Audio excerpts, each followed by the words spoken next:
Desa Wadas terlihat seperti desa yang berhasil. Sawahnya hijau hampir sepanjang tahun. Saluran irigasi rapi. Jalan-jalan kecil bersih dari sampah. Rumah-rumah warga berdiri kokoh dengan pagar rendah, kebanyakan dicat warna cerah. Dari luar, desa Wadas tampak seperti tempat yang aman untuk membangun keluarga. Tapi siapapun yang pernah bermalam di sana akan merasakan satu hal yang sulit dijelaskan. Desa ini terlalu tenang. Saat matahari terbenam dan lampu-lampu rumah mulai menyala, suasana desa Wadas berubah. Tidak ada suara anak-anak bermain. Tidak terdengar orang bercanda di gardu ronda. Anjing jarang menggonggong. Jangkrik pun seperti enggan berbunyi. Malam datang tanpa suara, seolah-olah seluruh desa sepakat untuk menahan nafas. Warga menganggap itu hal biasa. Mereka menyebutnya desa tertib dan warga yang tahu diri. Tapi di balik sikap diam itu, tersimpan ketakutan yang diwariskan dari satu generasi ke generasi berikutnya. Ketakutan itu berhubungan dengan bayi. Sudah bertahun-tahun, setiap kali ada kabar seorang perempuan melahirkan, warga tidak langsung mengucapkan selamat. Mereka akan menunggu beberapa hari lebih dulu. Jika bayi itu masih ada setelah 3 hari, barulah ucapan syukur diucapkan. Jika tidak, tak ada yang berani bertanya terlalu jauh. Bayi yang hilang selalu punya cerita penutup. Ada yang disebut lahir lemah lalu meninggal malam itu juga. Ada yang katanya sakit mendadak dan dikubur diam-diam. Ada pula yang disebut diambil kembali karena belum waktunya hidup di dunia. Alasan-alasan itu diterima tanpa bantahan. Bukan karena masuk akal, tapi karena warga tahu ada batas yang tidak boleh dilewati. Marzuki tahu semua cerita itu. Ia tumbuh besar di desa Wadas, mendengar bisik-bisik orang tua saat ada rumah yang tiba-tiba pasang kain hitam di pintu. Tapi selama ini ia hanya menganggapnya sebagai cerita lama yang dilebih-lebihkan. Sampai istrinya hamil. Kehamilan itu adalah yang perdama bagi mereka. Setiap perubahan kecil di tubuh istrinya membuat Marzuki gugup. Ia jadi lebih sering terbangun malam, mendengarkan suara sekitar rumah. Setiap kali terdengar langkah kaki lewat atau suara benda jatuh, pikirannya langsung melayang ke cerita-cerita yang dulu hanya ia dengar sambil lalu. Istrinya berusaha tenang, tapi Marzuki tahu ketakutan itu juga ada di dalam dirinya. Setiap kali bertemu tetangga, pembicaraan selalu berakhir dengan kalimat yang sama. "Yang penting nanti kuat, Mas, jangan sampai kenapa-napa." Kalimat itu terdengar seperti doa, tapi bagi Marzuki terasa seperti peringatan. Semakin dekat hari perkiraan lahir, semakin sering Marzuki melihat hal-hal aneh. Beberapa malam, ia mendengar suara bayi menangis di kejauhan, padahal tak ada rumah yang baru melahirkan. Ketika ia keluar untuk memastikan, suara itu hilang begitu saja. Udara terasa dingin meski musim kemarau. Di suatu sore, mertua Marzuki datang berkunjung. Lelaki tua itu bukan orang desa Wadas asli. Ia pindah setelah menikahkan anak perempuannya dengan Marzuki, dan mungkin karena itu, ia tidak sepenuhnya terbiasa dengan kebiasaan warga desa ini. Setelah makan malam, saat istrinya Marzuki masuk kamar karena lelah, mertua Marzuki memanggilnya ke teras. Wajah orang tua itu terlihat serius, tidak seperti biasanya. "Kamu tahu kenapa aku jarang ngomong soal desa ini?" tanyanya pelan.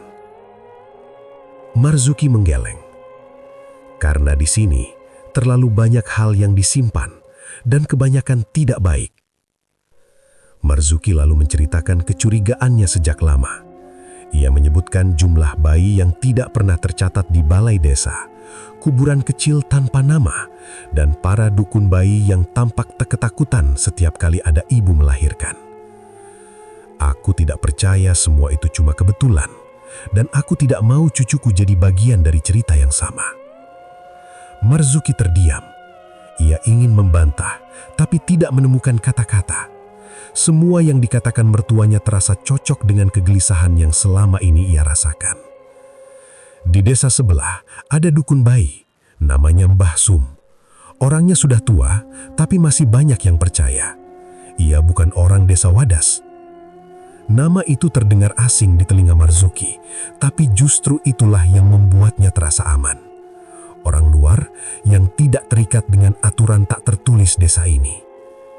Kalau kamu mau, panggil dia. Lebih baik kita dianggap aneh daripada menyesal seumur hidup. Malam itu juga, dengan tangan sedikit gemetar, Marzuki memutuskan satu hal. Ia akan memanggil Mbah Sum. Ia tidak tahu bahwa keputusan itu akan membuka rahasia yang selama ini dikubur rapi di desa Wadas dan mengubah hidup banyak orang selama-lamanya. Malam itu juga, dengan tangan sedikit gemetar, Marzuki memutuskan satu hal.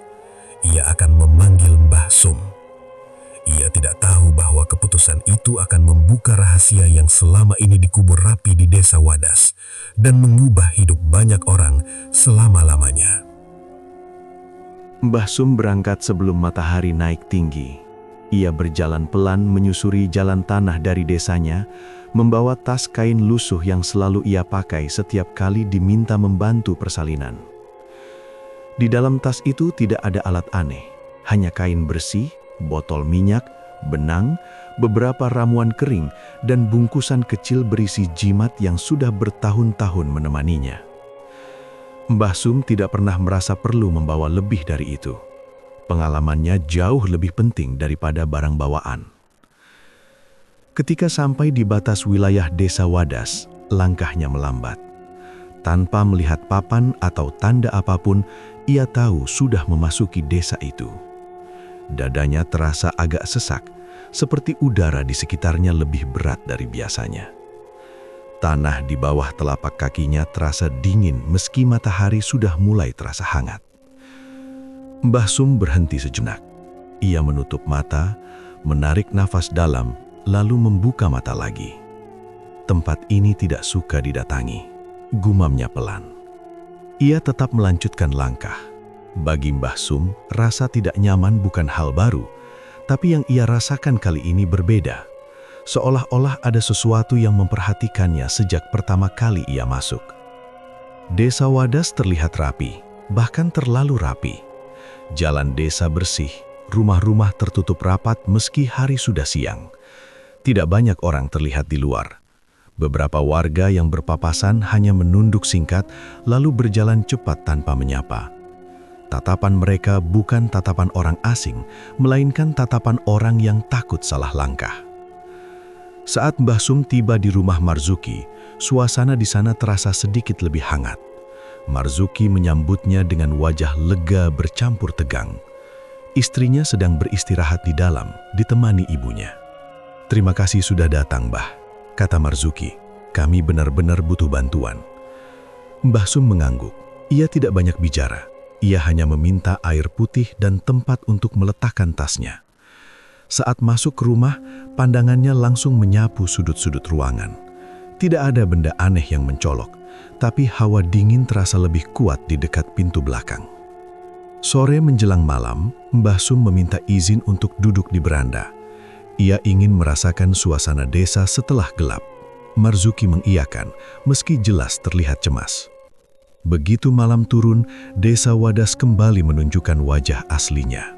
Sunyi, terlalu sunyi. Tidak ada suara radio, tidak ada obrolan tetangga, bahkan angin pun seperti malas bergerak. Sekitar tengah malam, Mbah Sum mendengar suara yang membuatnya membuka mata lebar-lebar. Tangisan bayi, pelan seperti berasal dari jauh, tapi jelas. Ia berdiri dan mencoba mendengarkan lebih seksama. Tangisan itu bukan dari rumah Marzuki. Arahnya tidak jelas, seolah berpindah-pindah. Ketika Mbah Sum melangkah mendekati pagar, suara itu mendadak berhenti. Ia menoleh ke sudut halaman dan melihat bayangan hitam berdiri diam di dekat pohon pisang. Bentuknya tidak jelas, seperti asap yang menggumpal. Saat Mbah Sum menatapnya, bayangan itu perlahan menghilang. Mbah Sum kembali duduk. Wajahnya tetap tenang, tapi tangannya menggenggam tas kainnya lebih erat. "Ilmu berat, bukan main-main," katanya pelan. Hari berikutnya Mbah Sum mulai berkeliling desa dengan alasan membeli kebutuhan. Sebenarnya ia ingin membaca keadaan. Ia melihat beberapa rumah yang jendelanya selalu tertutup meski siang hari. Ia juga melihat seorang perempuan tua yang tampak gelisah ketika melihatnya, lalu buru-buru masuk rumah. Di dekat balai desa, Mbah Sum merasakan tekanan di kepala. Bangunan itu tampak biasa saja, tapi tanah di sekitarnya berbau aneh, seperti campuran tanah basah dan sesuatu yang busuk. Ia tidak berhenti lama di sana. Siang itu, seorang dukun bayi desa datang ke rumah Marzuki.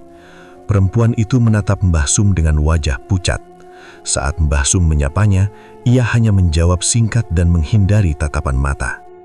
Ketika Mbah Sum menanyakan kondisi ibu-ibu hamil di desa, perempuan itu gemetar.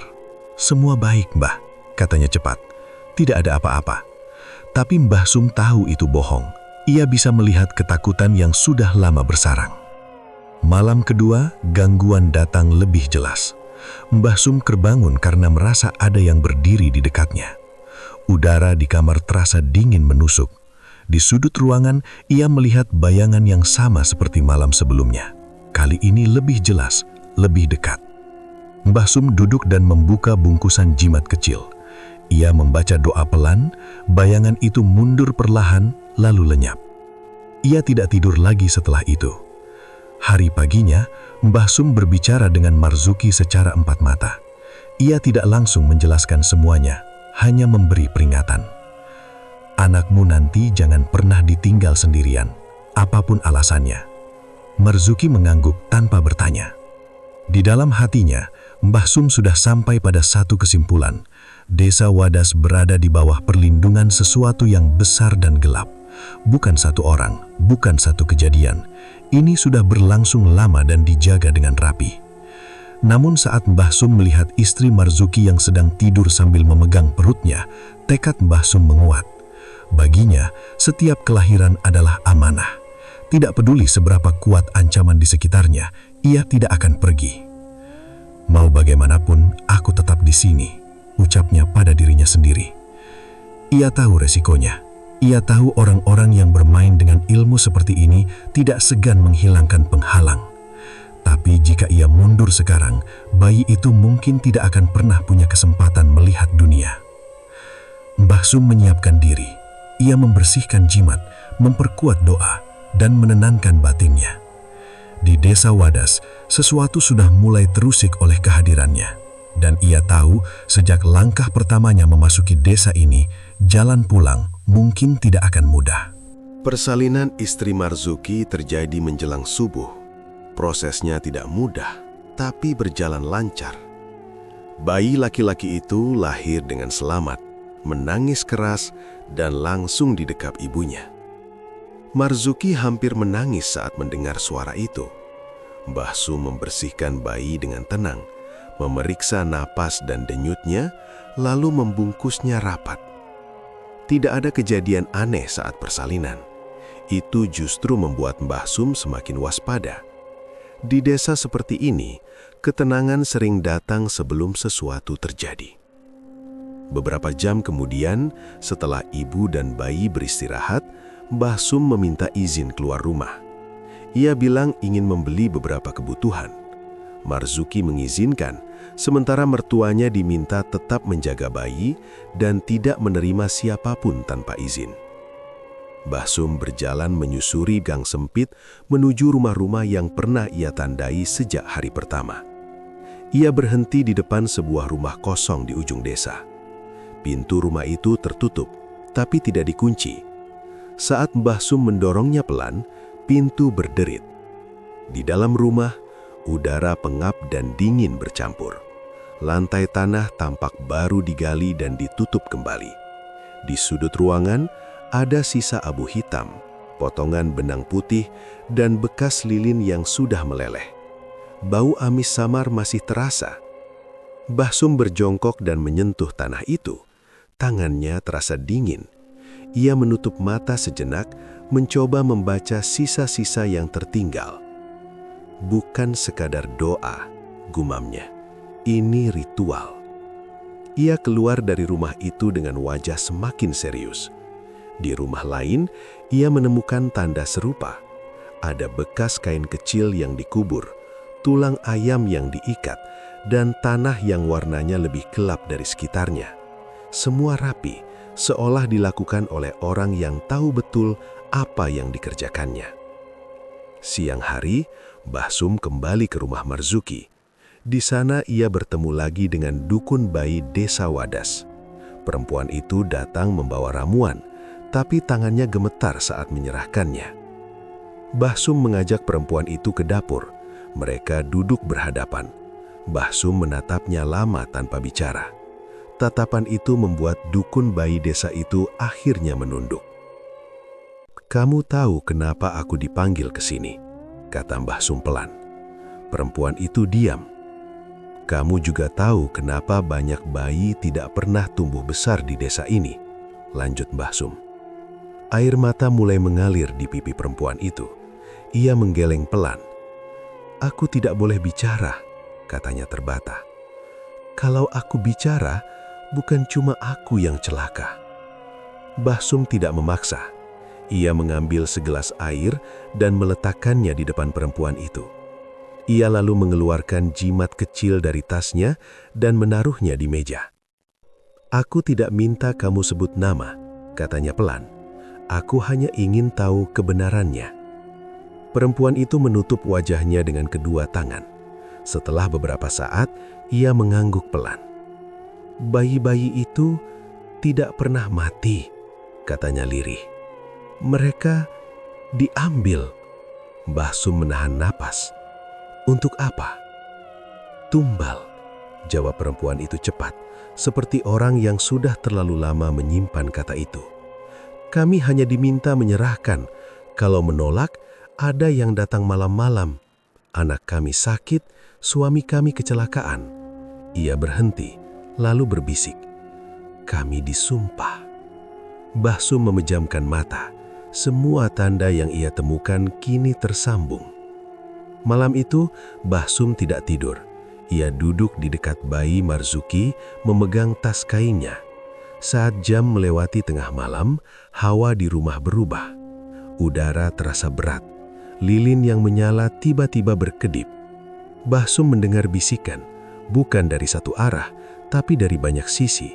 Suaranya seperti anak kecil tapi tidak jelas kata-katanya. Ia menutup mata dan membaca doa dalam hati. Di sela doa itu muncul gambaran-gambaran singkat. Bayi-bayi dibawa pergi dalam kain gelap. Tangan-tangan dewasa yang tidak terlihat wajahnya. Sebuah tempat gelap di bawah bangunan besar. Darah yang ditampung, bukan ditumpahkan sembarangan. Mbah Sum memejamkan mata. Semua tanda yang ia temukan kini tersambung. Malam itu, Mbah Sum mengetahui satu petunjuk yang paling jelas. Sebuah penanda waktu. Selasa Kliwon. Malam itu selalu muncul dalam bisikan, diulang-ulang seperti jadwal yang tidak boleh dilewatkan. Pagi harinya, Mbah Sum memastikan hitungan hari. Selasa Kliwon berikutnya tinggal beberapa hari lagi. Ia berjalan ke balai desa dengan alasan melapor kelahiran. Di sana ia melihat papan catatan yang rapi, tapi ada banyak ruang kosong di bagian kelahiran. Nama-nama ibu tercatat, tapi nama bayi sering tidak ada. Saat ia menoleh, seseorang berdiri di pintu balai desa. Lelaki itu berusia sekitar 40-an, berpakaian rapi, wajahnya tenang, tatapannya tajam, tapi senyumnya tipis. "Itu Mbah Sum ya?" tanyanya ramah. Mbah Sum mengangguk. "Saya Wartoyo, kepala desa di sini." Saat berjabat tangan, Mbah Sum merasakan dingin yang tidak wajar. Bukan dingin karena cuaca, tapi seperti menyentuh benda yang lama tidak hidup. Tatapan Wartoyo tidak berkedip. "Terima kasih sudah membantu warga kami. Semoga betah di desa Wadas." Mbah Sum membalas dengan anggukan singkat. Ia tidak lama di sana. Saat keluar dari balai desa, Mbah Sum mendengar bisikan lagi. Kali ini jelas menyebut satu nama. Wartoyo. Bisikan itu diikuti rasa berat di dada. Mbah Sum berhenti sejenak, menatap bangunan balai desa dari kejauhan. Tanah di sekitarnya terlihat lebih gelap, seperti selalu lembab meski tidak hujan. Malam itu, Mbah Sum kembali ke rumah Marzuki dengan satu keyakinan yang tidak lagi bisa dibantah. Bayi-bayi yang hilang bukan korban kebetulan. Mereka dipilih, dikumpulkan, dan dikorbankan secara teratur. Dan orang yang berdiri paling depan sebagai wajah desa adalah orang yang namanya mulai disebut oleh sesuatu yang tidak kasat mata. Konflik yang selama ini tersembunyi kini terbuka. Waktu sudah ditentukan, dan Mbah Sum tahu sebelum Selasa Kliwon berikutnya tiba, ia harus bersiap menghadapi sesuatu yang jauh lebih besar daripada sekedar persalinan.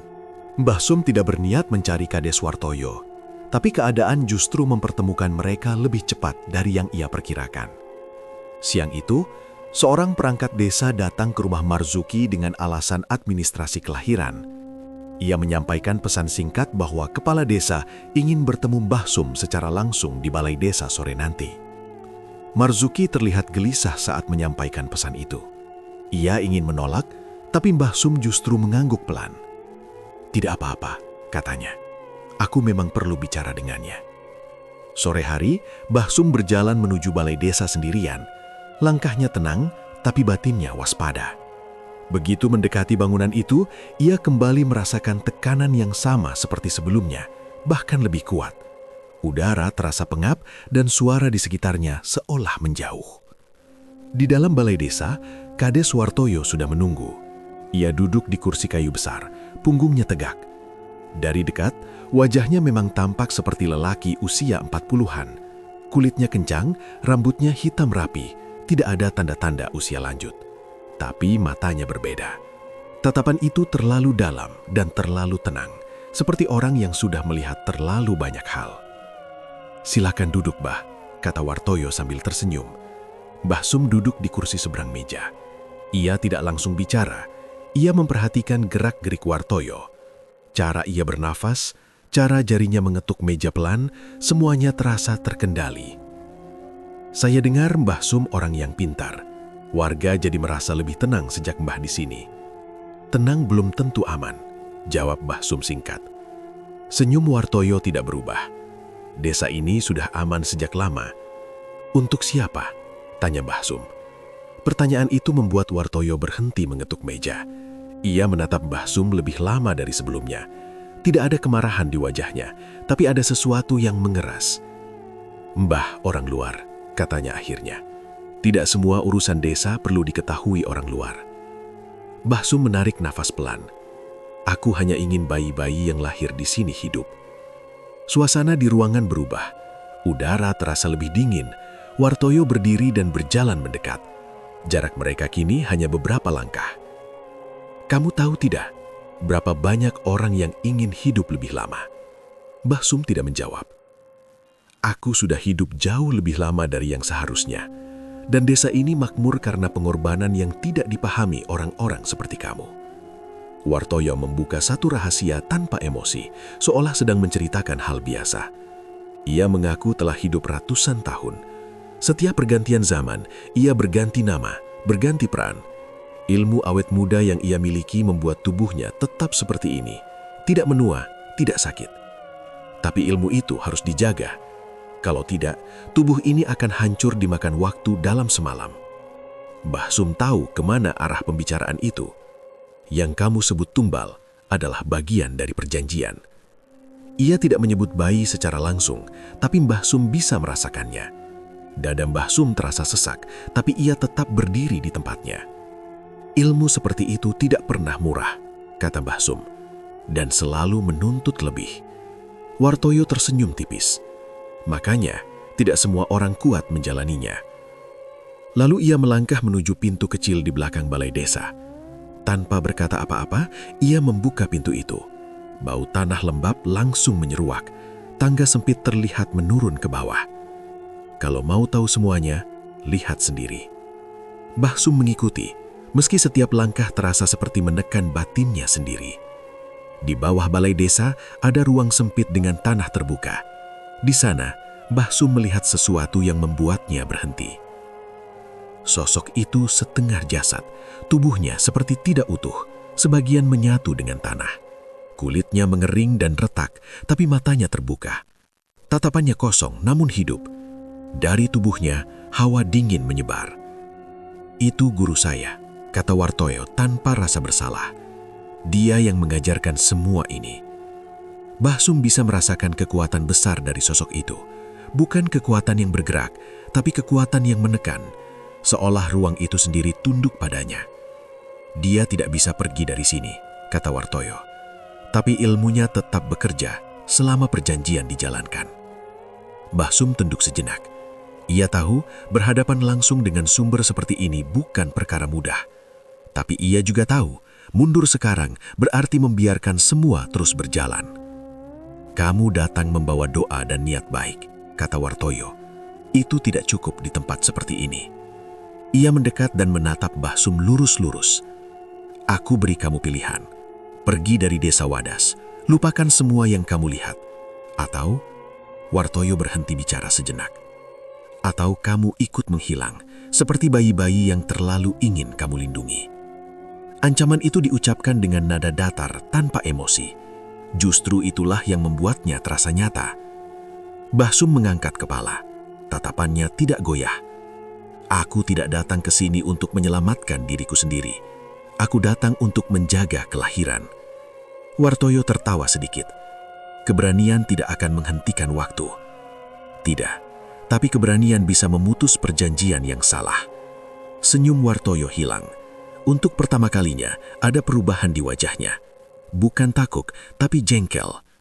"Kamu pikir kamu siapa?" katanya pelan. "Ilmu ini sudah ada sebelum desa ini berdiri. Dan akan runtuh karena kamu bergantung pada darah yang tidak bersalah." Wartoyo melangkah mundur. Ia memberi isyarat agar Mbah Sum naik kembali. Mereka kembali ke ruang atas tanpa bicara. Di ambang pintu, Wartoyo berhenti.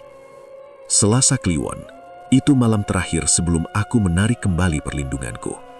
Mbah Sum mengangguk. Ia sudah tahu itu. Saat keluar dari balai desa, matahari hampir tenggelam. Langit tampak biasa saja, tapi Mbah Sum tahu sesuatu sedang bergerak di bawah permukaan. Ia baru saja melihat wajah asli penguasa desa Wadas dan menyadari bahwa taruhan kali ini bukan sekedar satu nyawa. Jika ia gagal, bukan hanya bayi Marzuki yang akan hilang, tapi kebenaran akan terkubur selamanya di bawah tanah desa ini. Malam Selasa Kliwon datang tanpa hujan, tapi udara desa Wadas terasa berat sejak sore. Warga menutup pintu lebih awal dari biasanya. Lampu-lampu rumah diredupkan. Tidak ada orang yang duduk di luar. Bahkan suara langkah kaki jarang terdengar. Desa seperti dikosongkan dengan sengaja. Di rumah Marzuki, suasana tegang sejak matahari terbenam. Bayi yang baru lahir itu tidur di ayunan kecil dekat tempat tidur ibunya. Marzuki, istrinya dan mertuanya berkumpul di satu ruangan. Tidak ada yang banyak bicara. Semua mata tertuju pada Mbah Sum. Mbah Sum mulai bersiap sejak maghrib. Ia menutup semua ventilasi dengan kain putih yang sudah diberi tanda. Di tiap sudut rumah, ia meletakkan jimat kecil dan menaburkan ramuan yang baunya tajam. Ia juga menggambar garis tipis di lantai tanah, membentuk batas mengelilingi ruang tempat bayi berada. "Jangan keluar dari garis ini apapun yang terjadi," katanya tegas pada Marzuki. "Dan jangan menjawab suara siapapun."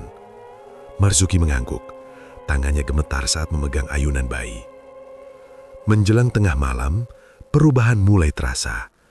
Angin berhenti berembus, udara di dalam rumah mendadak dingin. Lampu minyak yang menyala bergoyang sendiri, padahal tidak ada angin. Bayi Marzuki tiba-tiba menangis keras. Tangisannya berbeda dari sebelumnya, lebih nyaring dan panjang. Istrinya hendak menggendong, tapi Mbah Sum mengangkat tangan. "Biarkan," katanya, "itu yang mereka cari." Dari luar rumah terdengar langkah kaki, pelan lalu semakin banyak. Tapi ketika Marzuki mengintip dari celah jendela, tidak ada siapa-siapa. Yang terdengar hanya suara napas berat dan bisikan tidak jelas. Mbah Sum duduk bersila di depan bayi. Ia mulai membaca doa dengan suara rendah tapi jelas. Tangannya bergerak perlahan, seperti menghitung sesuatu yang tidak terlihat. Tiba-tiba, suara jeritan terdengar dari kejauhan. Bukan suara manusia, bukan juga suara binatang. Tanah di bawah rumah bergetar ringan, perabotan berderak. Di sudut ruangan, bayangan hitam muncul. 1, lalu 2, lalu semakin banyak. Bentuknya tidak jelas, hanya seperti kumpulan asap gelap yang bergerak mendekat. Mereka berhenti tepat di batas garis yang dibuat Mbah Sum. Salah satu bayangan mencoba menembus garis itu. Begitu menyentuhnya, bayangan itu bergetar dan menghilang dengan suara mendesis. Mbah Sum tidak berhenti membaca doa. Keringat mulai mengalir di wajahnya, tapi ia tetap fokus. Dari luar, suara langkah kini semakin jelas. Pintu depan bergetar seolah didorong dari luar. Di sela-sela suara itu, terdengar suara tawa pelan yang dikenal Mbah Sum. Kades Wartoyo. Serahkan bayi itu. Suara Wartoyo terdengar dari luar. Ini urusan yang lebih besar dari keluarga kalian. Marzuki menutup telinga istrinya. Bayi kembali menangis keras. Mbah Sum membuka mata dan menjawab dengan suara lantang. Tidak ada perjanjian yang mengizinkan mencuri nyawa. Pintu depan terbuka sendiri dengan keras. Wartoyo berdiri di ambang pintu. Wajahnya masih terlihat seperti biasa, tapi matanya merah dan urat-urat di lehernya menonjol. Di belakangnya, bayangan-bayangan hitam berkumpul seperti pasukan. Kamu sudah melewati batas. Ilmu yang kamu pakai tidak akan cukup. Mbah Sum berdiri. Ia mengeluarkan bungkusan terakhir dari tasnya dan membukanya. Isinya tanah kering yang dibungkus kain tua. Ini tanah guburan leluhurku, tempat ilmu seperti punyamu tidak berani berdiri lama. Begitu tanah itu ditaburkan ke lantai, rumah bergetar lebih keras. Bayangan-bayangan hitam menjerit dan mundur. Dari arah balai desa terdengar suara retakan keras, seperti tanah yang dibelah paksa. Wartoyo menoleh ke arah suara itu. Wajahnya berubah. Untuk pertama kalinya, ia terlihat panik. "Guru!" teriak Wartoyo. Tanah di halaman rumah Marzuki terbelah tipis. Dari celah itu, muncul sosok setengah jasad yang pernah dilihat Mbah Sum. Tubuhnya menyeret tanah, matanya terbuka lebar. Udara langsung berubah lebih dingin. Sosok itu mengeluarkan suara berat seperti napas terakhir orang sekarat. Bayangan-bayangan hitam langsung mendekat padanya, seolah mendapat perintah. Mbah Sum menutup mata dan membaca doa terakhir. Suaranya kali ini lebih keras. Lantai rumah bergetar hebat. Bayi menangis semakin keras, lalu mendadak diam. Marzuki hampir panik, tapi Mbah Sum berteriak, "Jangan sentuh." Cahaya putih samar muncul di sekitar bayi, tipis tapi jelas. Bayangan-bayangan hitam yang mencoba mendekat langsung terbakar dan lenyap. Sosok guru itu menjerit. Tubuhnya mulai retak, seperti tanah kering yang diinjak. Wartoyo berusaha mendekat, tapi kakinya tiba-tiba lemas. Ia jatuh berlutut, kulit wajahnya mulai mengendur. Rambut hitamnya memutih dengan cepat. Dalam hitungan detik, wajahnya berubah tua, keriput, dan matanya cekung. "Tidak," teriak Wartoyo. "Aku belum selesai." Tapi waktunya sudah habis. Tubuhnya terus menua, punggungnya membungkuk, kulitnya mengering dan pecah. Ia jatuh ke tanah, berteriak kesakitan, sebelum akhirnya diam. Tubuhnya runtuh menjadi tulang dan debu, bercampur dengan tanah halaman. Sosok guru itu mengeluarkan jeritan terakhir sebelum tubuhnya hancur sepenuhnya dan terserap ke dalam tanah. Getaran berhenti. Udara perlahan kembali normal. Bayangan-bayangan hitam menghilang satu persatu, seperti tidak pernah ada. Mbah Sum jatuh terduduk, napasnya terengah-engah, tapi wajahnya tenang. Ia merangkak mendekati bayi dan memeriksanya. Bayi itu kembali menangis pelan, normal. Marzuki dan istrinya menangis lega. Mertua Marzuki memeluk mereka tanpa kata. Di luar rumah, desa Wadas kembali sunyi. Tapi kali ini bukan sunyi yang menekan. Sunyi itu terasa kosong, seperti sesuatu yang selama ini menindih desa akhirnya pergi. Malam Selasa Kliwon itu menjadi akhir dari perjanjian lama, dan juga menjadi awal dari runtuhnya kebohongan yang sudah bertahan terlalu lama. Pagi datang lebih cepat dari biasanya di desa Wadas. Matahari baru naik, tapi keributan sudah terdengar dari berbagai arah. Warga keluar rumah dengan wajah bingung dan takut. Banyak yang tidak tahu apa yang sebenarnya terjadi malam sebelumnya. Tapi semua merasakan hal yang sama. Ada sesuatu yang runtuh. Di halaman rumah Marzuki, tanah yang semalam retak kini ambles membentuk lubang besar. Tidak ada lagi tanda-tanda keberadaan Kades Wartoyo. Yang tersisa hanya tanah bercampur abu dan bau amis yang menyengat. Warga yang melihat hanya bisa berdiri jauh-jauh, tidak berani mendekat. Berita cepat menyebar. Kades Wartoyo menghilang. Balai desa rusak. Tanah di sekitarnya ambruk dan mengeluarkan bau busuk seperti bangkai lama. Beberapa warga yang nekat mendekat muntah karena tidak tahan baunya. Balai desa yang selama ini menjadi pusat kegiatan, kini tinggal setengah bangunan. Lantai depannya runtuh, memperlihatkan tanah hitam basah di bawahnya. Tidak ada ruang bawah tanah lagi, hanya lubang besar yang terus mengeluarkan bau aneh. Perangkat desa panik, catatan berantakan, arsip kelahiran yang selama ini tidak lengkap mulai diperiksa ulang. Warga mulai menghitung kembali nama-nama bayi yang pernah lahir, lalu tiba-tiba tidak pernah terlihat lagi. Satu persatu, kebenaran muncul. Seorang ibu menangis di depan rumahnya, mengakui bahwa bayinya dulu dibawa tengah malam oleh orang suruhan balai desa. Seorang dukun bayi jatuh pingsan setelah berteriak bahwa selama ini mereka dipaksa diam. Ada juga yang mengaku pernah melihat ritual, tapi memilih menutup mata karena takut keluarganya celaka. Desa Wadas berubah menjadi tempat penuh penyesalan. Tangisan terdengar di mana-mana, bukan hanya dari keluarga yang kehilangan, tapi juga dari mereka yang selama ini memilih diam. Tidak ada yang bisa menyalahkan siapapun secara langsung, karena hampir semua merasa terlibat. Marzuki dan keluarganya selamat, tapi mereka tidak merasa lega sepenuhnya. Mereka melihat sendiri bagaimana desa yang selama ini terlihat rapi, ternyata berdiri di atas kejahatan yang terorganisir dan dibiarkan bertahun-tahun. Pagi itu, Mbah Sum sudah tidak ada di rumah Marzuki. Tidak ada yang melihatnya pergi.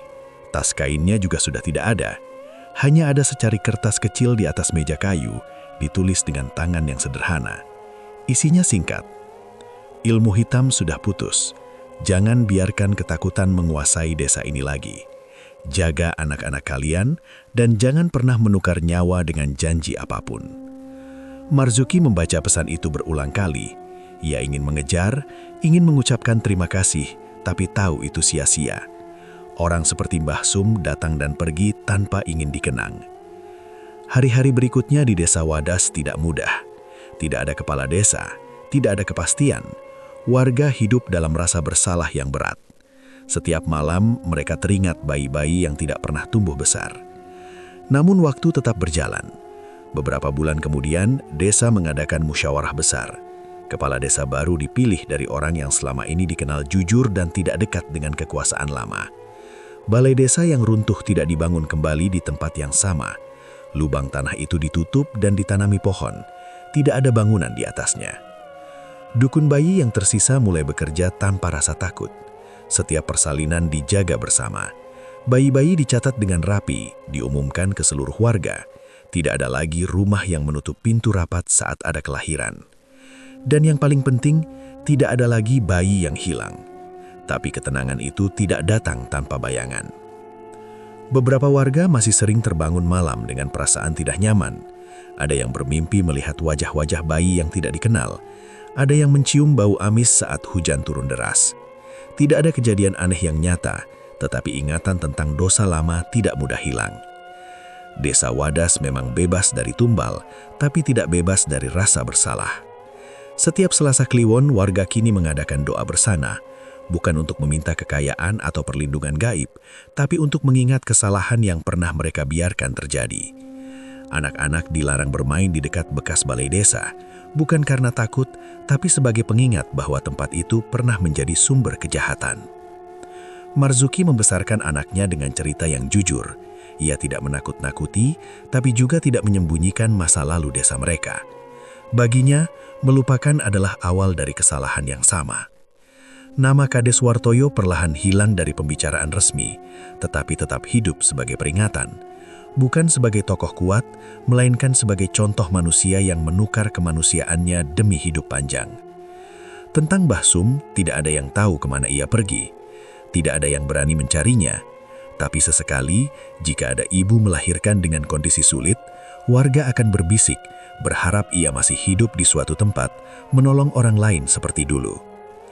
Desa Wadas tetap berdiri, sawah tetap hijau, rumah tetap rapi. Namun kini desa itu hidup dengan satu kesadaran baru. Ketenangan yang dibangun dari pengorbanan orang tak bersalah bukanlah berkah, melainkan kutukan yang menunggu waktu untuk runtuh. Dan mereka tidak ingin mengulanginya lagi. Bertahun-tahun berlalu sejak malam Selasa Kliwon yang mengubah desa Wadas. Desa itu tidak lagi dikenal sebagai desa paling makmur di wilayahnya.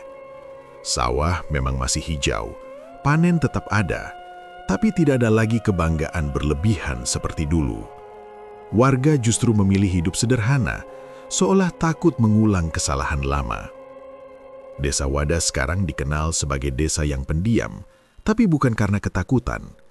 Pendiam karena warganya belajar menahan diri, belajar berpikir sebelum mengambil keputusan, dan belajar jujur pada masa lalu mereka sendiri. Setiap kali ada bayi lahir, seluruh warga tahu, tidak ada lagi kelahiran yang ditutup-tutupi. Para tetangga bergantian berjaga, bukan karena takut pada gangguan goib, tapi karena rasa tanggung jawab. Bayi-bayi itu tumbuh dengan pengawasan banyak mata, seolah satu desa ikut menjadi orang tua. Tidak ada lagi alasan mistis jika terjadi sesuatu.